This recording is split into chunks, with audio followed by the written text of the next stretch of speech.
This is the Wise Guy Radio Show, a podcast dedicated to educating and inspiring through conversations with today's top talents in the world of glass. We will be dissecting their journeys in hopes to deliver actionable content that you, the artist, can start implementing now, helping you grow not only as a creative spirit, but also a successful artistic entrepreneur. With a little organization, relationship building, and your artistic ability, you can obtain greatness. Climb aboard, whether an artist, retail owner, or enthusiast. We have a ton of fun in store for you. Welcome to the Wise Guy Radio Show.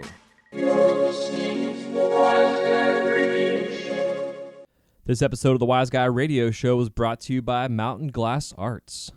Mountain Glass is holding their January sale, which includes borosilicate Golden Gate tubing at 20% off. Just put in the term Golden Gate at checkout.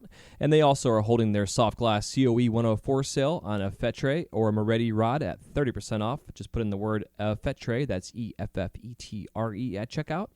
For any other questions or comments, just go to mountainglass.com. That is mountainglass.com.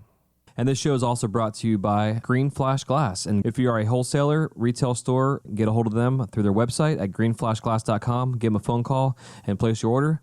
That is greenflashglass.com. And all sales are always free shipping that are $1,000 or more. And now on with the show. Hey, what's up, everybody? Welcome to the Wise Guy Radio Show, episode number 75. This is Jay Michael, your host. Thank you all so much for tuning in today. I'm here to bring you stories of inspiration from glass artists all around the world, successes and failures in hopes to inspire you in your life and in your glass, and also help you run a better business. Thank you guys so much for tuning in. I'm pumped up to be here. It is cold out here in the studio today, and it's nice to be in Florida, but man, I definitely appreciate these cold days. So if I sound a little lethargic or shivering at some points, that's because I'm cold. Oh, shit. So today we have Coral Reefer. She is on Instagram at CoralReefer420. Also has a glass page that she has started called at Reefer Glass. She has a YouTube channel, a Twitter handle, all that kind of fun stuff, and on Facebook. And she has a large social media presence and following in the community. And we are here to discuss all of that and also her glass journey she's been on recently. And then also how to really take social media and the advantage of it and how to express yourself out there in it and also represent yourself as a brand. Today is also National Martin Luther King Jr. Day, and I thought it'd be fun to share some interesting facts about him that not only I did not know myself until I did some research, but some of you may not know as well. And I thought it'd be fun to share these because I myself personally love interesting facts of history and just being significant for today. I thought this would be good. So the first one I thought was pretty cool was about his name. It says that his name was originally Michael, not Martin. His father was also Michael King, hence why Martin Luther King Jr. was originally named Michael King Jr. However, after a trip to Germany in 1931, Michael King Sr. changed his own name in homage to historic German theologian Martin Luther. Michael King Jr. was 2 years old at the time, and King Sr. made the decision to change his son's name to Martin Luther as well. So I hope that makes sense. So basically at 2 years old, his name went from Michael to Martin. So a second thing I thought was kind of interesting was that the day that Martin Luther King Jr. was shot and killed, there was a witness who was actually the wife of the hotel owner. When she saw Martin Luther King Jr. get shot, she actually had a heart attack and later died. She was not only the wife of the owner of the hotel, but she was also the switchboard operator. And when the Reverend who was there with Martin Luther King Jr. ran inside to his room to use the phone to call an ambulance, he wasn't able to get through because there was nobody at the switchboard to work the board. Because, again, there was the woman who was out in the courtyard having the heart attack. Therefore, there was no ambulance that was able to be called until the police showed up with their guns drawn, and the Reverend told the police to please call the ambulance on their radio. You kind of wonder, if she had not stepped out there, in terms of history, what may have happened if he would have actually passed away or what, timing-wise. It's kind of interesting thinking about that kind of shit. So, also said that the day that he was killed, he was on the balcony for a cigarette.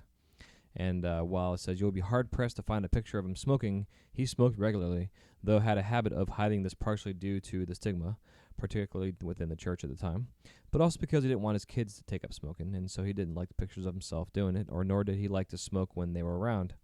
According to Reverend Kiles, after King was shot, but before he was taken away by ambulance, Kiles removed the package of cigarettes from King's pocket and got rid of the cigarette butt, partially to attempt to hide the fact that King was smoking at the time he was shot. Interesting. Something else I thought was very interesting and kind of strange was that his honeymoon was spent at a funeral parlor. Not because someone died, simply because a friend owned the parlor and offered to let him use it for his honeymoon. Kind of weird. And the last one I'll share with you guys, it said that he was actually, even though he was known as being a great public speaker, he got a C in public speaking during the first year in seminary school. This likely isn't because he was actually bad at public speaking at this point. His father noted that even before going to seminary, King Jr. was one of the best public speakers he'd seen. Whatever caused his professor to give him a C, by his final year, King had straight A's, was the valedictorian of his class and the student body president. Pretty cool. Anyways, I thought I'd share that with y'all and give somebody you love a hug today. Hope y'all enjoy our segment here, an interview with Coral, and we will see you guys on the next episode of the Wise Guy Radio Show. We'll talk to you soon. Take care. Peace.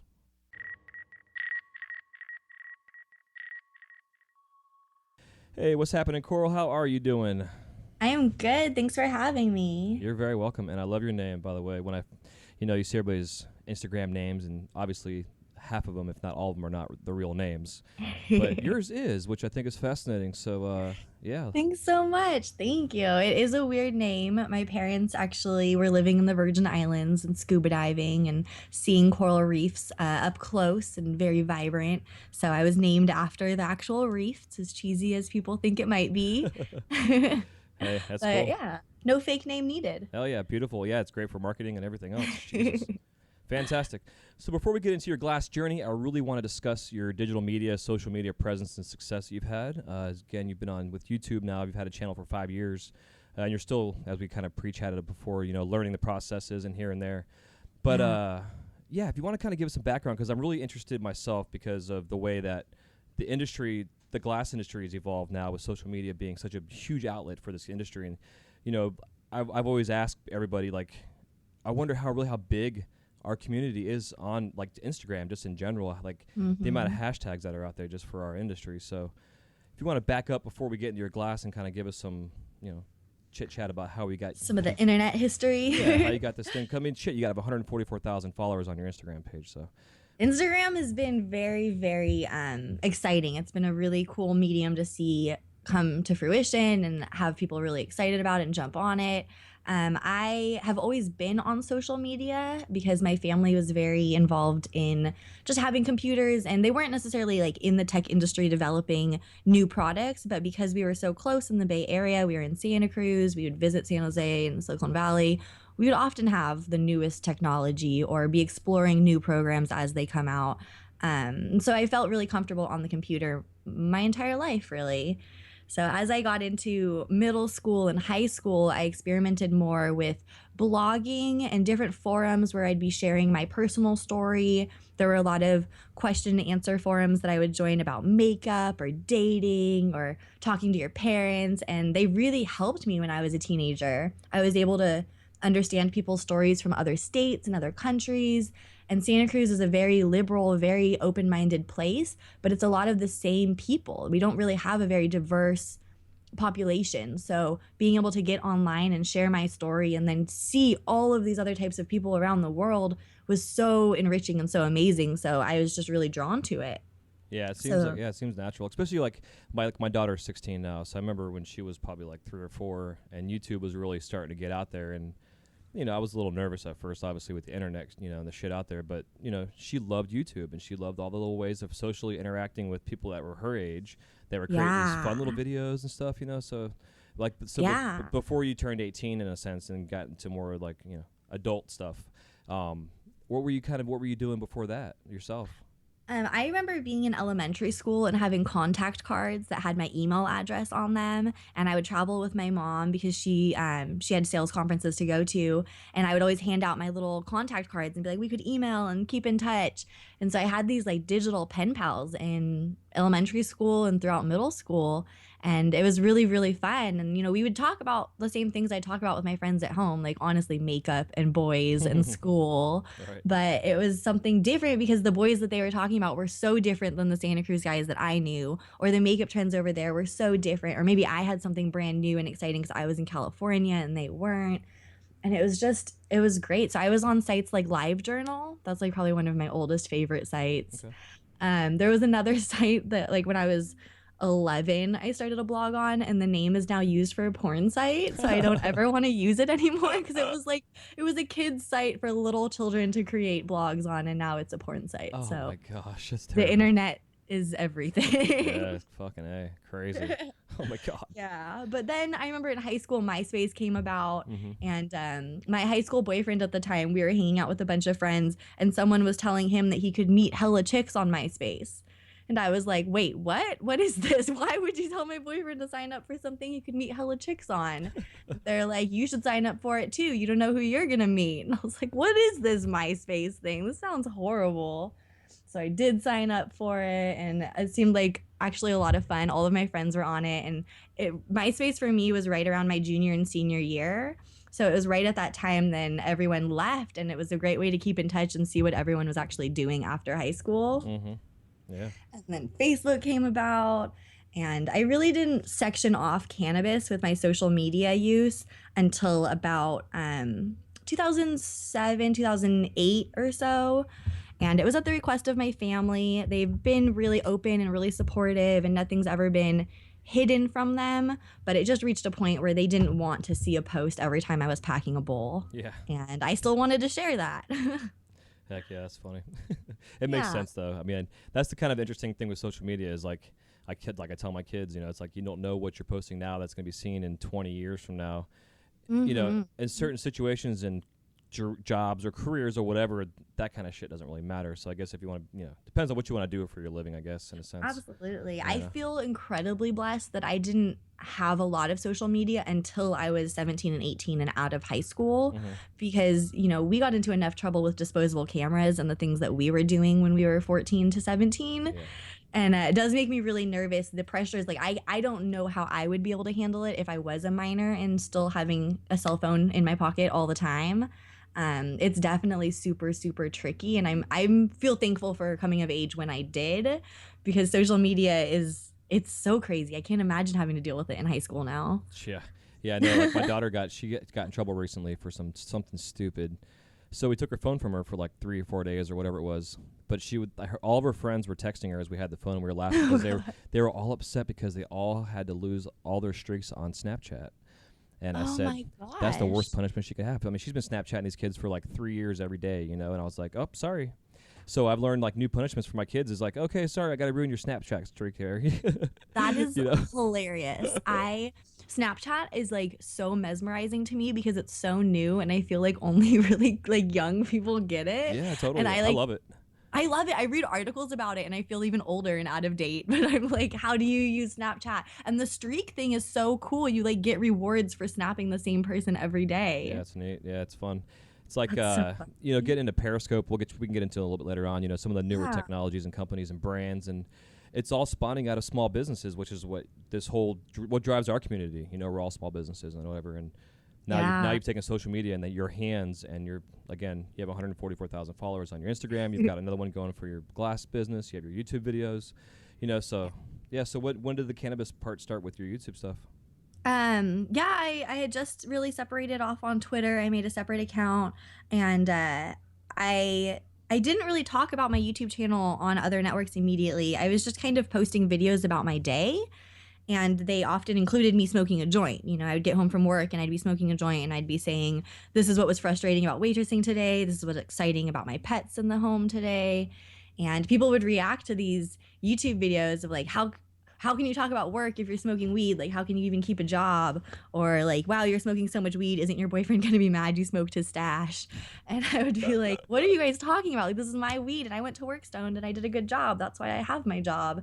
And it just became the feedback really was so strong that they were so surprised to see what I was doing. And I felt so comfortable doing it that it was so clear I just needed to make that window bigger. I needed to show that patients and cannabis consumers and people that just enjoy cannabis, we look like everyone else. Like, we're people that you might not expect, or people that maybe you thought she would never smoke weed, but I've been doing it and loving it. And we just really need to like open our perceptions of it. Yeah, I agree 100%, honey. That's why, Yeah. like, a lot of times, like, I don't like talking about this stuff on my show because of, not every state's legal like mine. I've got, the Good Old Boy Network in Florida, but Yeah. it's still important to talk about, and part of what I'm trying to do myself in the cannabis industry is have a representation for the pipe community, because as laws change, we have to have representation too. So, Absolutely. I'm nervous at times about being so open about stuff. Like, you'll never see me post anything on my Instagram, like that. But Mm-hmm. I have utmost respect for you, girl, because you're like, trailblazing with all this new stuff, Well, thank you. And I really like to remember that, like, it would be really stupid for any battle or any military to put every soldier on the front line. That's not how you win a war. Yeah. You have people building technology. You have people using the technology. You do have some soldiers on the front line, and they're generally young, dumb, and they don't have family to use or to lose, excuse me. And that is how I identify. I started my channel when I was like 20, I think I was 21 when I was posting. I've been online now as like Coral Reefer for around 6 years. The show is around 5 years old. I was 21. I'm not married. I don't have kids. A lot of the hesitations that I heard from people that they were scared to lose big chunks of their life, I didn't feel like was a risk for me. So I felt like I should be on the front lines. But it would be so silly to think that every single person needs to be there, Yeah, I agree. Absolutely. And when it comes to the pipe community, I feel that I have so much to learn, because growing up in Santa Cruz, I was able to walk down Pacific Avenue, the main downtown street, and there were like glass melting and pipe blowing demonstrations in the windows of storefronts there.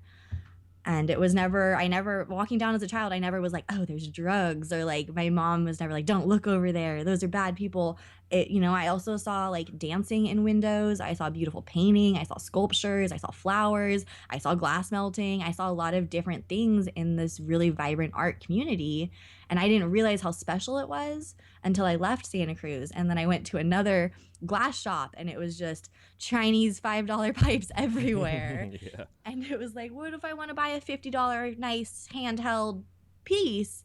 And they didn't have anything for me. And it started clicking in my head that Santa Cruz had worked to create this haven, and they had protected their artists. And that's not something, just like cannabis users, we might think that because we're safe, everyone is safe, but it's not like that. There really is a whole national network needed to make sure that everyone can actually do their work that they want and not be at legal risk. Yeah, I agree. It's especially because, like, again, with Instagram and this, people having videos of themselves, partaking in a sense. If they're not in a legal state, potentially that could come down as evidence, and all this other shit that we're dealing with.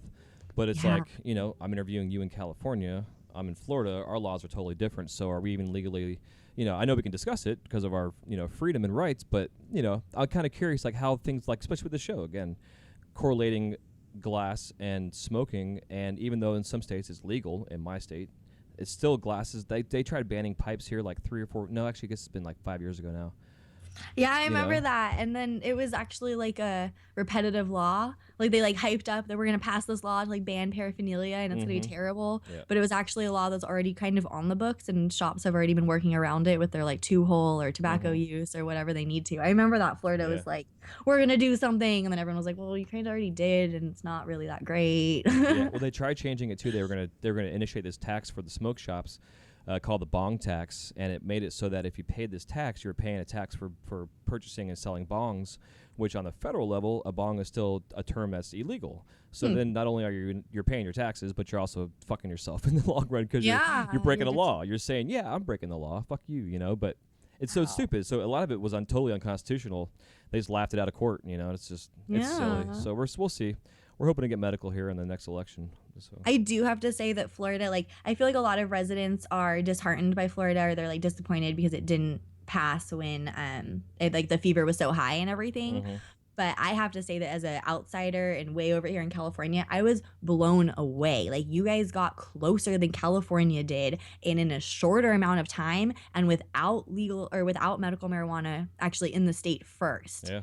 You know, like we from 2000 or 1996 to 2012, we had to work our ass off and we had to like still campaign and still beg and we still didn't get legalization in California. And then I feel like it came up 2 years before you guys were on the ballot and you're like, maybe we should do this. Could we do it? And you were so close Yeah. that I still count it as like an almost victory. Like that was insane to see Florida go from it's never going to happen here to like it almost did. It really almost did. It's crazy. Yeah, I considered it a victory. It was kind of I don't know. It's a weird thing when you have more people voting yes for legalization of medical marijuana than they do for the actual governor of our state. I know. And it's such a national trend right now. Marijuana is more popular than politicians. Yeah, it's interesting. That's why I'm kind of nervous and excited about this other, upcoming election that we're going to have here for president. Yeah. I don't know. And with the state differences and then just bringing it back to social media too, it's been confusing because Instagram is a Californian company. But and so is Facebook, but Facebook seems to go by Californian law and like if you're state legal, they leave you alone, but Instagram seems to go by federal law and that it's just not okay. Yeah, so how is it that I even hate even saying this, knocking on wood here, but how is it that you've gone so long without them fucking with you? I have been fucked with, actually. Yeah. You know, my Instagram was deleted at 102,000 followers. I created a new account and around 30,000 followers, that one was deleted.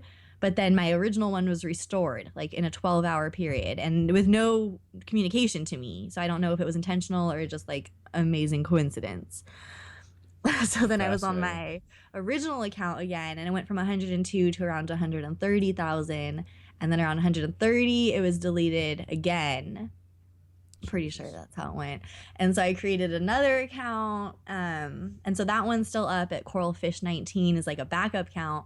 But they did restore Coral Reefer 420, which is now at 144,000. But there's just no communication with them. It's just you wake up one day and your account is gone, and you wake up another day and they've restored it, and you really never know exactly what you did wrong or right. Yeah, it would suck. I would be upset. Yeah, because especially because it's like it's like building a following and building a business, and even though it's free for us, it still takes time and dedication to really entertain our followers and keep it going, and it's a lot of work. It adds the real challenge of branding because you really, because of this risk with social media and cannabis and the fact that we are under an unreasonable amount of censorship, it really puts the pressure on us to make sure that our brand is clear and our brand is something that people can search for. Because I've been really, really lucky and really happy that when my accounts do go down, people search Coral Reefer 420. I can see it in the search results, I can see people finding my new accounts or finding the News Nug and Stony Sunday account if I go and put Coral Reefer in the name because they're searching and they're trying to find me.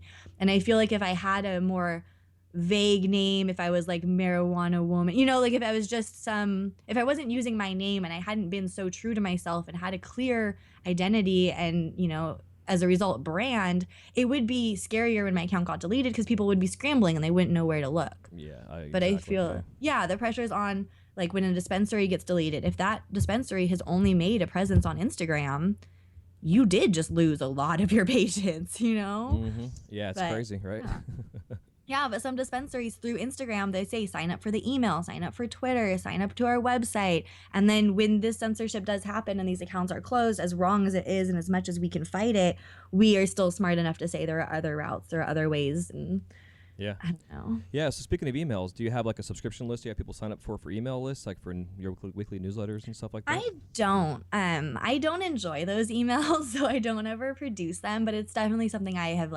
considered.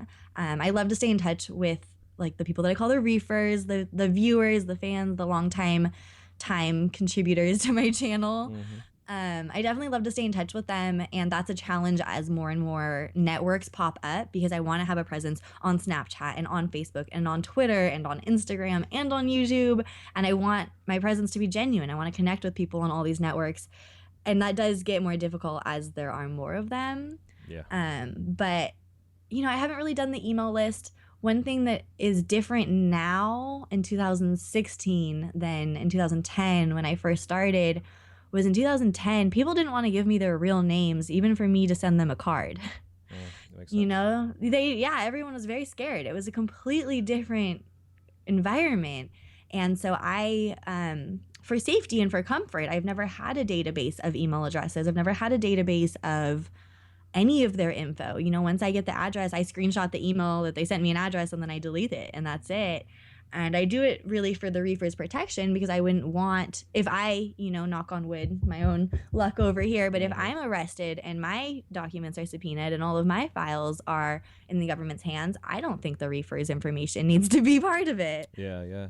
Yeah, that's interesting too, like you say that, because like I use a company called MailChimp for my email services, and I know that there are like you do have privacy rights, but I do wonder in that type of situation for subpoenas or, you know, what have you, how that would work. Yeah, you just never know. And now, because there are so many cannabis businesses, I feel that I am outdated with my fear of it, and I'm really coming from a place of paranoia with it.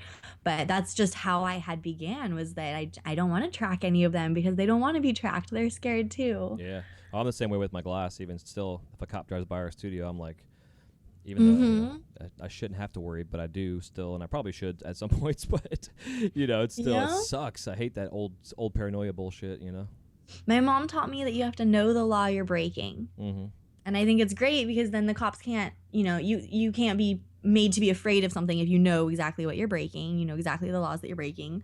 But it can also be a little more frightening if you know the laws and the consequences of what you're doing in that moment. Yeah, absolutely. That's why I brought Luke Zimmerman on the show.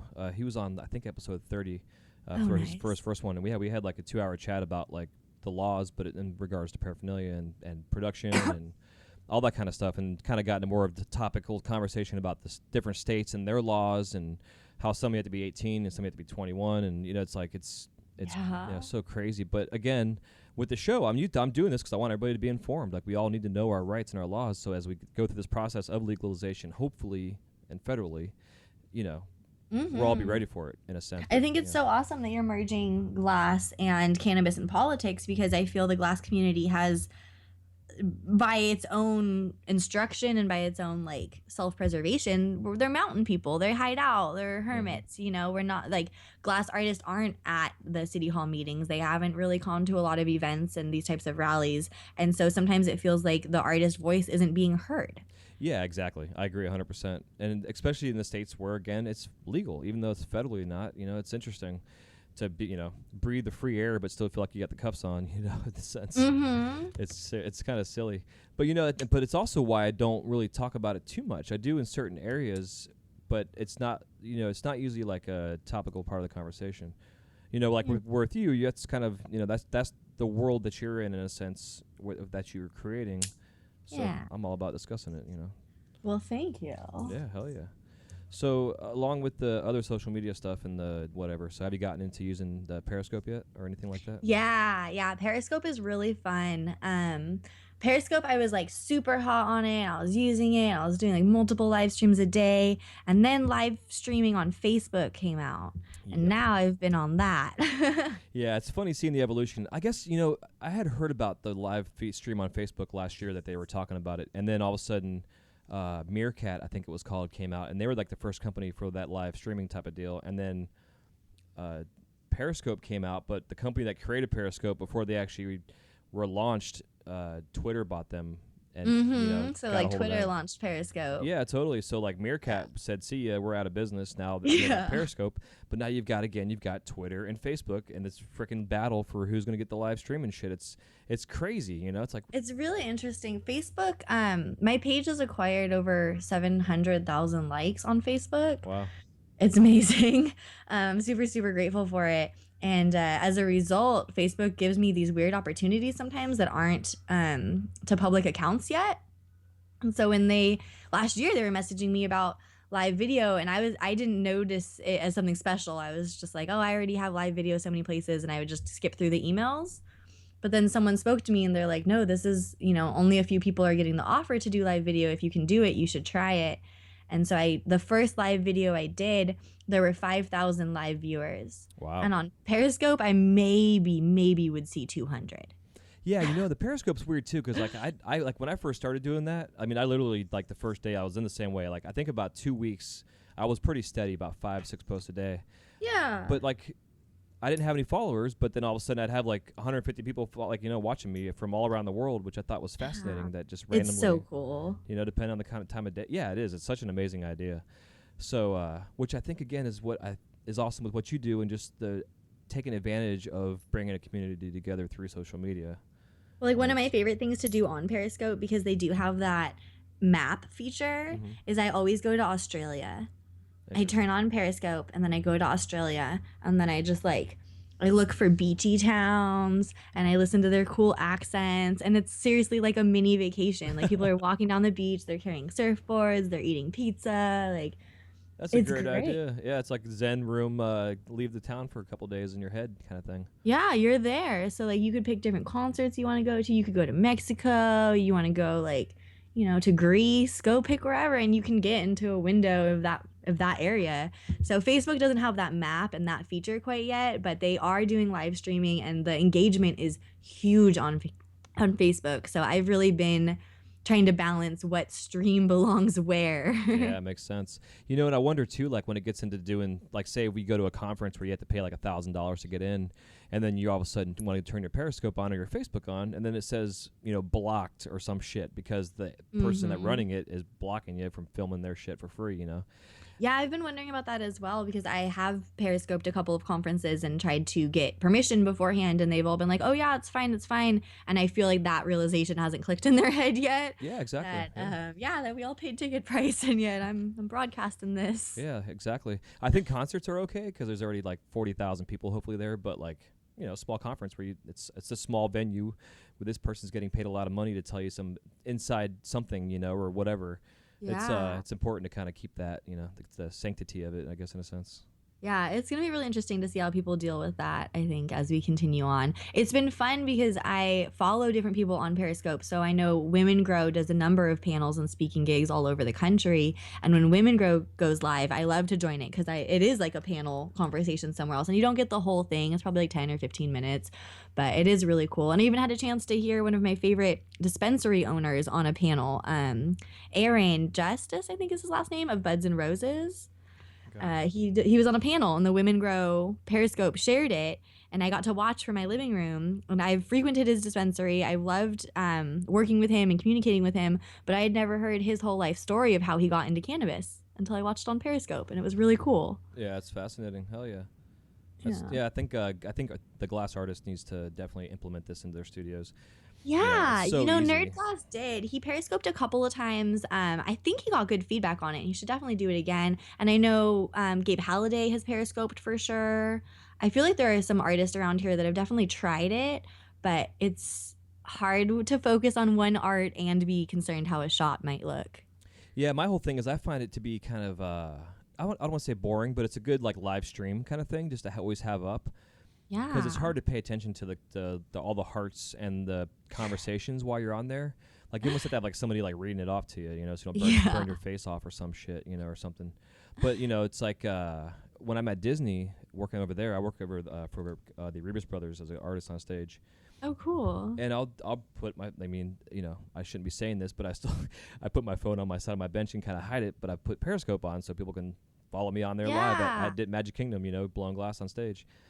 And, that is so cool. It's a funny thing to do, but it's something that I can get in a lot of trouble for. But just for having a phone on stage, period. But doing that thing. So I actually I had the opportunity recently to work with Maker's Studio for a YouTube channel of theirs, and they're owned by Disney. Oh, nice. And so I had this cool moment where I was on a set and I was smoking weed, and I was like, technically, this is a Disney-owned set.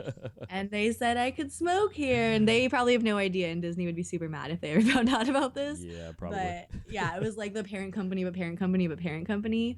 But I just thought it was so trippy because, that name is so big. Mm-hmm. Yeah, definitely watched myself there. Yeah, I was telling someone the other day that I would smoke on City Hall steps of most cities before I would ever smoke publicly in Disneyland or Disney World, because you don't fuck with Disney. No, but it's amazing. Like what I over here at ever at Disneyland or Disney World, here we have Epcot too, is one of the parks, and and I walk around sometimes when I work there on my breaks, and I can totally smell it. Someone's got a oneie out or something that they're hiding a token. It's like, man, it's pretty ballsy.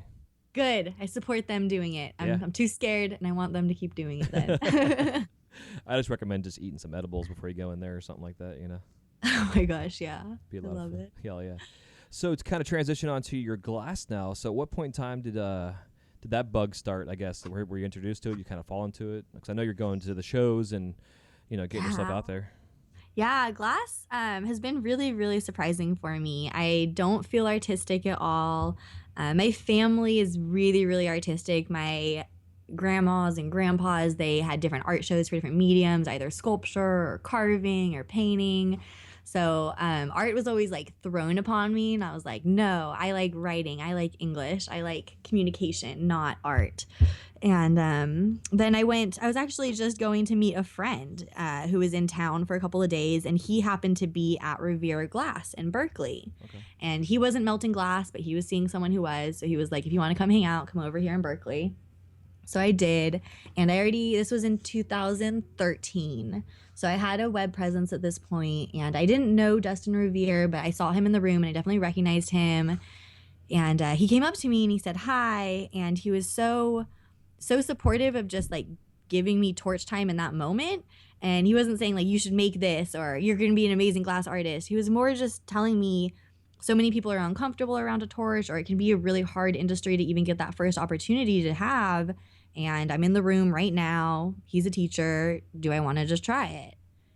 And I was like, I don't know. I don't think this is for me. Glasses, it seems like you have to have an idea and you want to know what you want to do. And I was just really hesitant. But some friends talked to me afterwards and they're like, this is incredibly valuable. This is like really, I feel like I was like surrounded by the trees, so I didn't see the forest. Yeah. There was so much glass around me that I was like, it's just not for me. But some friends finally were like, take this opportunity. Like, just it's a really, really good opportunity and you should take it. So I did. And they were right. Dustin was incredibly generous to offer that to me. And I was able to experience some of the Pipe 1 classes. And I made my like Marias and dabbers and formed gathers and learned about stringers and implosions.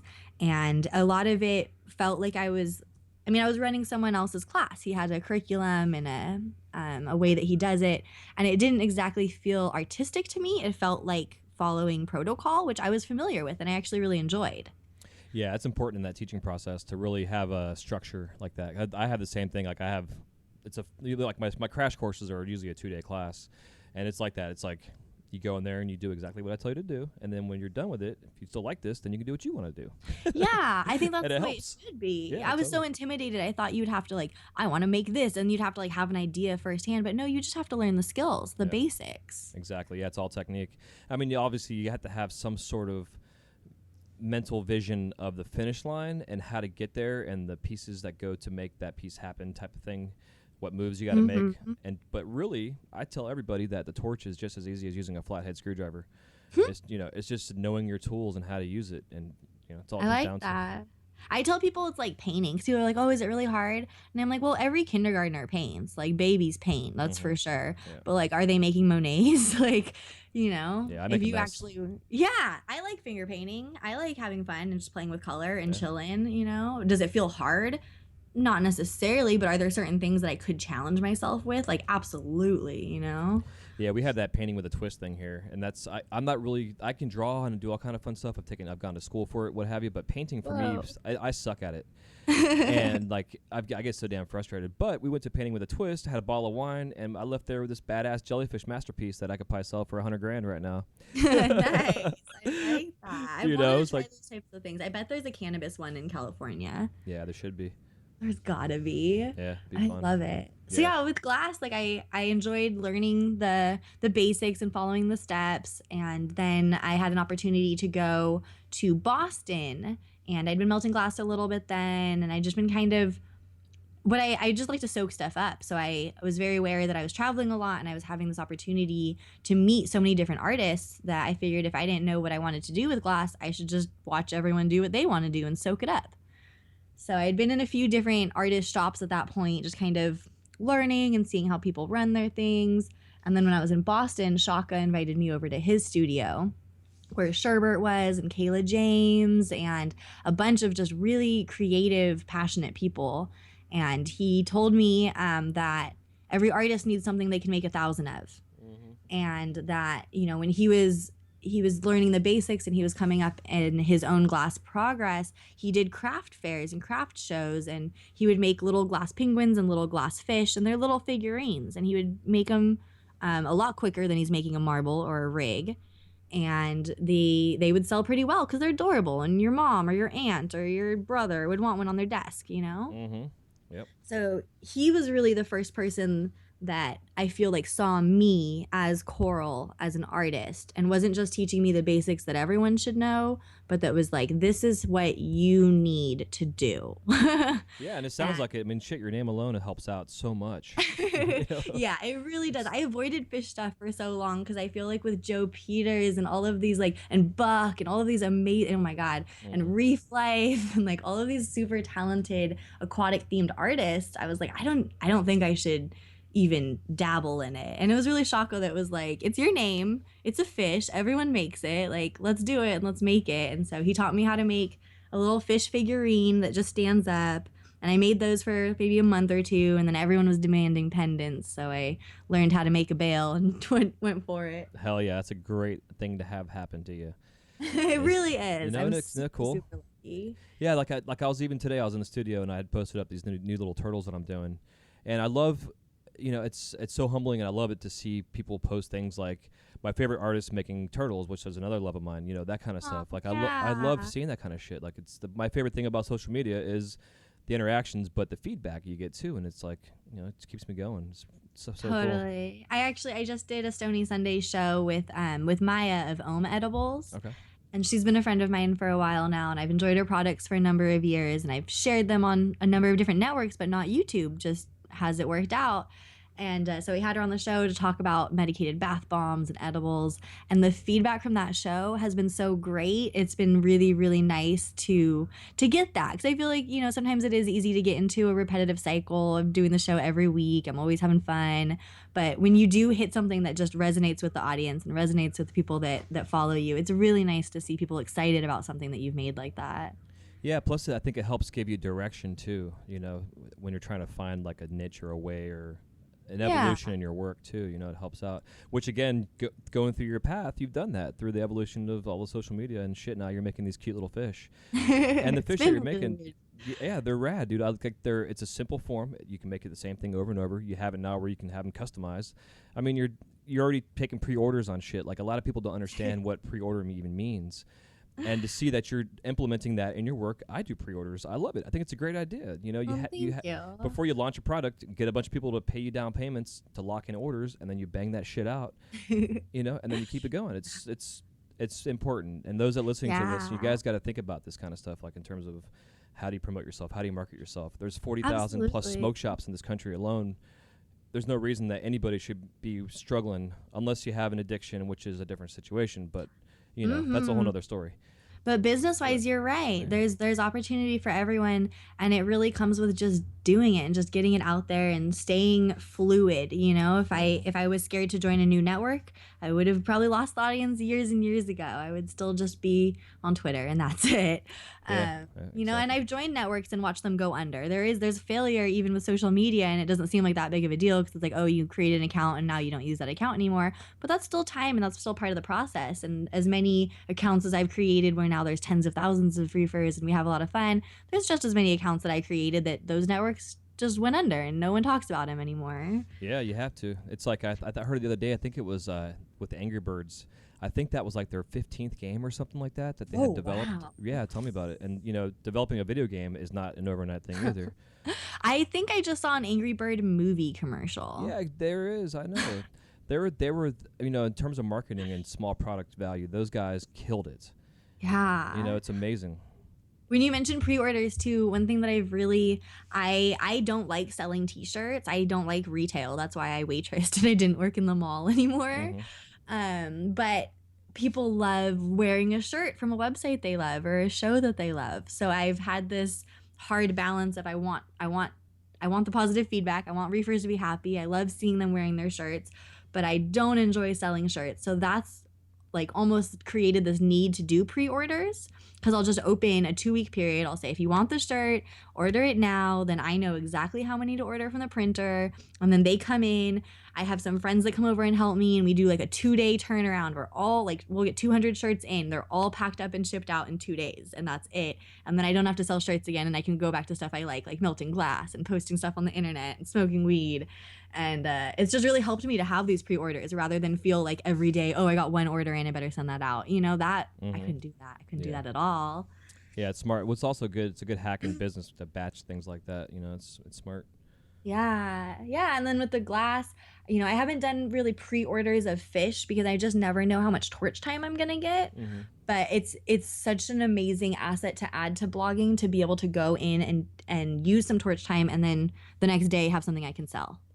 Yeah, absolutely. Yeah, and especially now with all the Etsy's and the abilities to build your own WordPress sites and everything else, it's like you can have a website for all of maybe $5 through GoDaddy, and then just spend a couple weeks building it from a template. And next thing you know, you have a place you can sell glass and stuff on.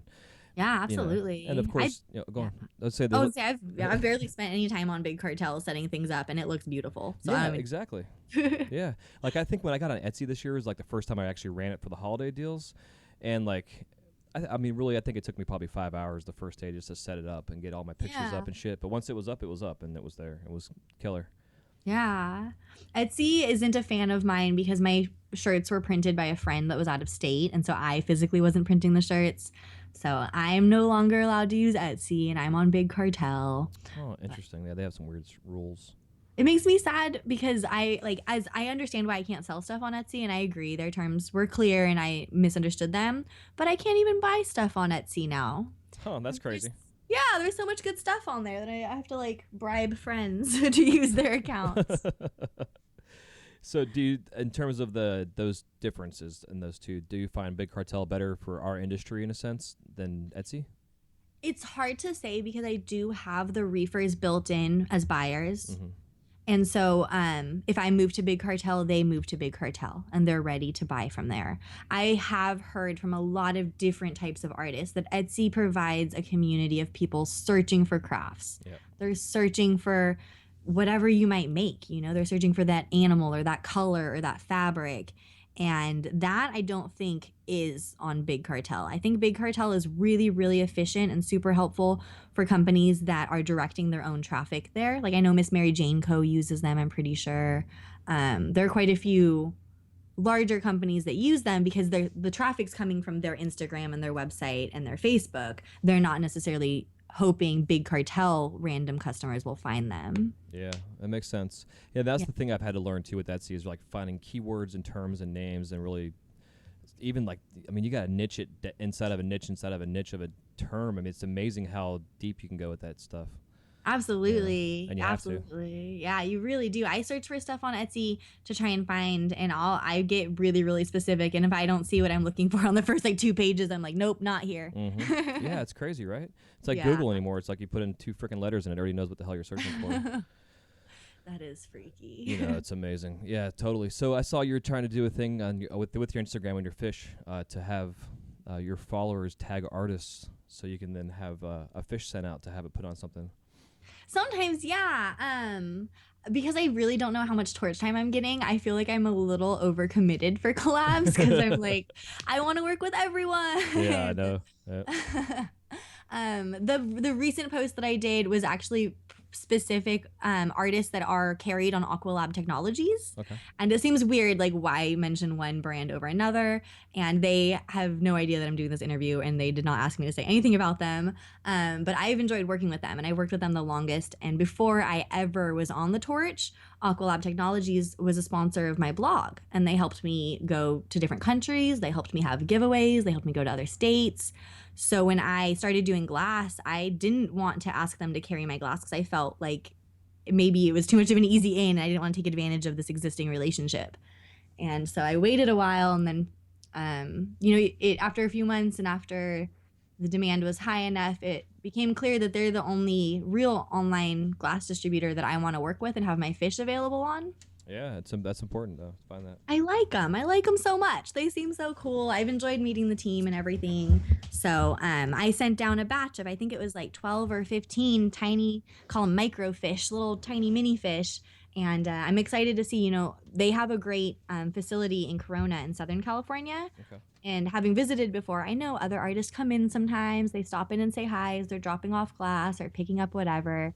So I'm hoping maybe my mini fish will like swim off with those other artists. Yeah, that'd be neat. But I had to post it on Instagram too. And then people tagged a bunch of other artists that aren't on their website. And now I have like an even bigger list of people I want to work with. Yeah, I know how that is. It's fun. Yeah, that's my only thing with being in Florida is being like tucked down here. It's so far away. To collab with outside artists, so I do mail collabs and stuff as well. But I would love to start really focusing on the Florida scene because as the years go on, this scene continues to grow to crazy numbers. It's pretty cool. Absolutely. I feel like there are so many passionate people that are either living in Florida because their families are there or they've had to go back for some reason. Mm-hmm. And it seems like there's all these passionate voices that have been called back to Florida and they don't know that their neighbor is also a passionate voice of cannabis. Yeah, I know what you mean. And yeah, so I feel like I have some friends there that are like edible makers or growers or glass artists, and everyone's feeling kind of alone over there, but you're all there. It's like brewing. You guys are incubating or something. Yeah, like aliens. We're all gonna pop out of bellies soon. Florida pot, just bam. It's like my little town here. They say I live in this town called Dunedin, and it's one of the fastest growing cities, and also they've just been voted one of the funnest cities in the country. Oh, and, look at you guys. I know, right? But now we're like getting too big for our pants here. So they had this brand new apartment complex going in, which is taking up it's probably 400 parking spots that are free, and we just got a bunch of money from General Motors, or not General Motors, BP. So now they're going to put parking meters in. Oh shoot! And there was a whole point to that story. I think it was the growing too fast. Yeah. So they said that basically with the economy changing since 2008, and then the art community here, breweries coming in, it's grown almost too fast. So I think it's these kind of things, I guess, are good examples on why you shouldn't grow too fast, in a sense. Yeah, I come from a touristy, small, beachy town. So I definitely have seen like what happens when you grow too fast and like the troubles that it can bring, but then also the reward. I waitress there. I like the tourist money. It was great. But I don't know. I've never heard of the town that you're in. That sounded like a funny name. Yeah, Dunedin. Some people call it Dunedin. Dunedin makes me feel like at the end of a meal. Well, it's Dunedin.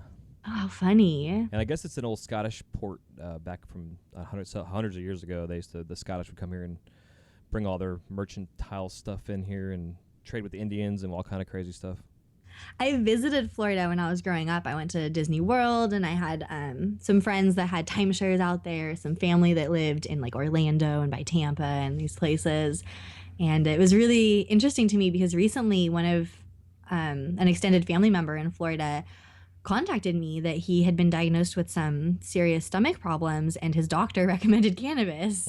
Yeah, it's actually a buddy of mine, the same thing. Just got back from the doctor and the doctor said, just keep doing what you're doing. Yeah. And my family member was so surprised because he was like, it's not, the doctor recommendation doesn't actually mean anything, doesn't get you anything. It's not like a legal protection. But this family member had told me many times in my life that cannabis was not a path to go down or not something that would pan out towards anything in the future.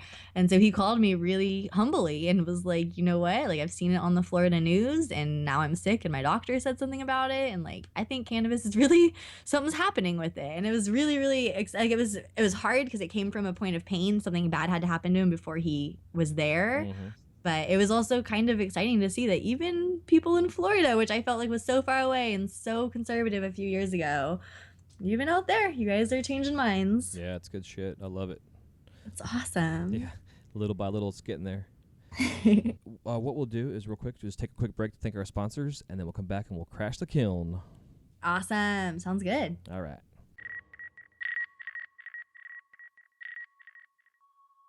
Today's podcast is brought to you by Audible.com. Get a free audiobook download and a 30-day free trial at www.audibletrial.com/WiseGuyRadio. Over 180,000 titles to choose from for your iPhone, Android, Kindle, or MP3 player.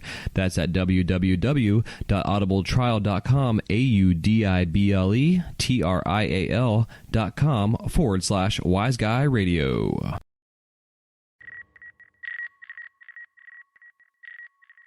Yeah, so now we are going to Crash the Kiln, and this round consists of around 6 questions. I would say around because I'm never sure, but I think it's 6 questions. And there, if you want to give me like a 30 to 60 second answer on them, and you can expound upon them if you would like, as we always do. So if you're ready, let's do this. Yeah, Crash that kiln. All right. So if is there any living glass artist that you have not yet worked with? And being that you're very new, this probably is going to be all over the place, but yeah, so any living glass artist that you have not yet worked with, who is it and why? KGB Glass, Brian, I definitely have to mention for sure. I love donuts, and so he's made an entire like beautiful scape of donuts of all different types. There's holiday donuts, and there's made like real looking donuts, and there's fantasy donuts, and I just want fish on all of the donuts. I think it would be so cool. So I dream of it. And then actually, I dream of a collaboration between, I'm trying to look up his first name so I get it exactly right. And it's not on his profile, but Reef Life 710, Jack Hanshaw. I think that's his first name. Jack Hanshaw, I think is his name. He does these amazing like reef scapes, and they're so beautiful in the bases of tubes and in marbles and pendants. And I have just been such a fan of the colors that he uses and the composition of them. So those two artists, I dream of a collaboration between both of them, and then working independently with either one of them would be a huge dream come true. Heck yeah. Great answer. So what are your top 5 favorite colors in glass? Oh man, anyone that like melts smoothly and nicely. I have so much to learn about color composition. I've really been working mostly with transparents because they have been easier for me. But when I like nailed the like yellow crayon color, I like that pride was so real. I felt so good. Hell yeah. No bubbles is amazing. Yeah, when you can get it, when you can actually work a color as it's supposed to be worked, like some of the ambers or just the different striking ones or the crayons that are so solid and they can bubble. It's really nice to try the challenges. But I think if I'm kind of free of thought and I want to just make something really quickly, I reach for like purple lollipop, or I really like North Star's Extra Light Yellow. Yeah. It's just fun. Yeah, absolutely. Yeah. All right, cool. I don't know. It's not 5, but somewhere in there. So being that you've only been doing this for a little bit, but what's your worst injury in the studio? Oh man, it hasn't really been very bad yet. So I'm on the pre-injury route because I feel like with motorcycles or with any dangerous art like glass blowing, it's not if you get hurt, but when and how badly will it be. There you go. Knock on wood again. Knock on wood, knock on my head. There's little burns, but I've honestly been burnt worse dabbing and touching a hot nail or torch that way so far than actual glass blowing. Hey, so. you know what? Speaking of that, we should do another episode down the road here, talking about that type of stuff, because that's going to be an issue we're going to be running into as artists with potential civil liabilities. Oh yeah. Yeah, totally. Absolutely. Yeah, talking with Luke, the Zimmerman, the lawyer, we got into that part of that conversation about the potentiality of us, the makers, being held liable for certain situations. Someone breaks a piece, they cut themselves, or they burn themselves, like the McDonald's hot coffee in the crotch thing, you know? Oh my gosh, yeah, and like think about e-nails and portable e-nails and where are you taking it? There's so much shit changing. Just kind of an interesting thing, a side note, which, hey, by the way, if my battery does die, because I want to bring this up, I think you'll find this fascinating. Actually, remind me after we're done recording to tell you about the gun laws and cannabis thing. Oh, absolutely. I've heard a little bit about it, but it is really bizarre. Okay. I definitely would want to hear what you have to say. Okay, cool. So let's see, worst injury. All right, so we'll see that again. You're new to this, so it's hard to ask, but I'm still gonna ask you anyways. Yeah. Do you watch TV, listen to the radio in the studio, or do you do both when you're on the torch? At the Poindextorium, there was always like movies and TV on, so I watched a lot of South Park, and I've probably seen every frat boy comedy that's ever been put out into the world. Hell yeah. And they were hilarious and they were great, and like I love South Park a lot more than I ever did before entering the shop. But when I like now I'm at Revere and there are so many more artists and there's no screen, so I wouldn't put anything on TV. Now I put on noise canceling headphones and I put on Britney Spears and Beyonce. Sometimes a little Katy Perry gets in the mix. And I really go into this like girl jam sesh. And I think of myself in middle school and high school and how scared and nervous I was. And now I'm like, I'm fucking on a torch and there's like Beyonce blaring. And I don't know, I just get into this like really zen place of like girl power. That sounds like a lot of damn fun, honestly. I could totally see that. Yeah, totally. So I don't make anyone else in the shop listen to this. But then when they're gone, I crank it up. An interesting story for like a short film on like growing up. And becoming a glass artist and getting rid of all your insecurities and, Yeah, and you got this torch in your hand. Like, I don't know. There's just something very empowering about it. Yeah. Oh, yeah. Killer. So, all right. So my last and final question for you is if you were stranded on an island, and this island could be anyone you want. It could be a resort, deserted, whatever.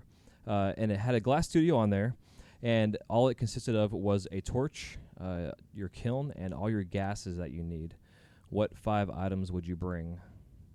I'm on it. So are we talking like tools? Like what 5 tools? Yeah, whatever you need to create something, I guess, in a sense. I need some glass, so that's the thing that I'd have. Yep. Definitely some glass. I need tweezers.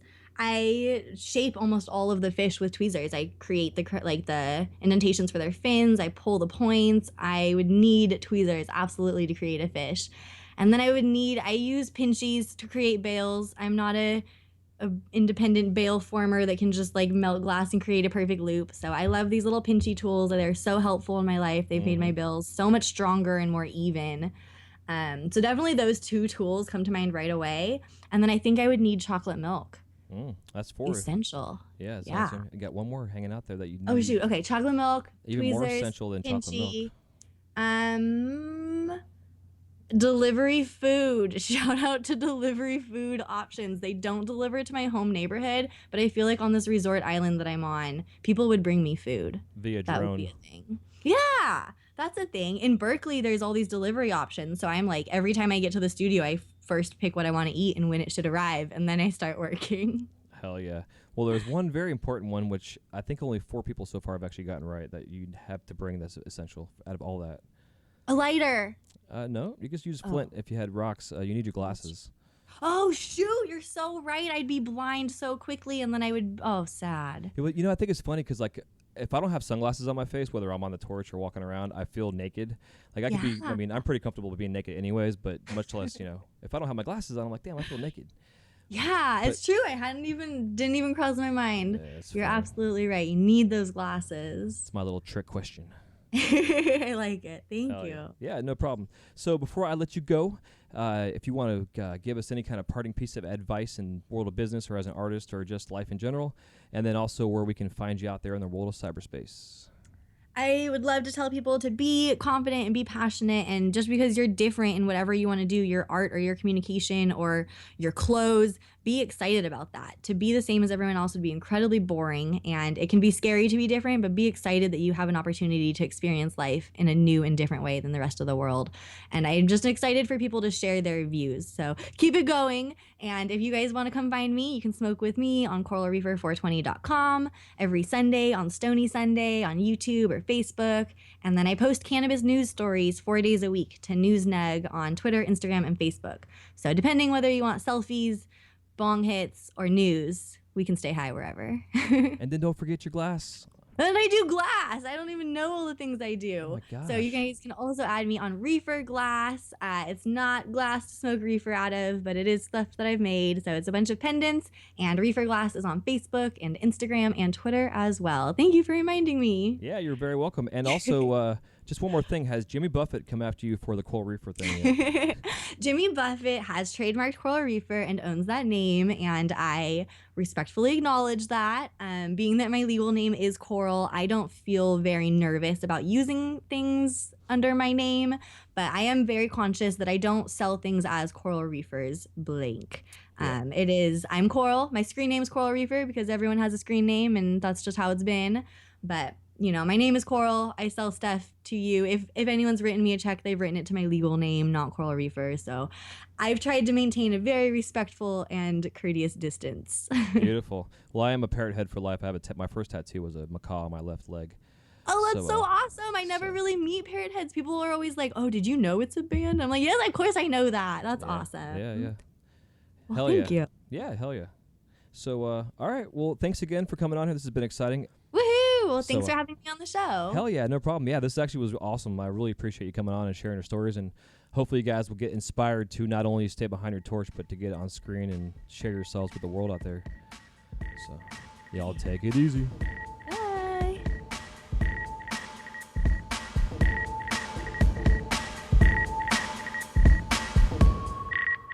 Thank you guys so much for listening to this episode of the Wise Guy Radio Show. If you have any questions, comments, or remarks, please leave them in the show notes page area where it says comments. We'll see you soon. Have a wise night.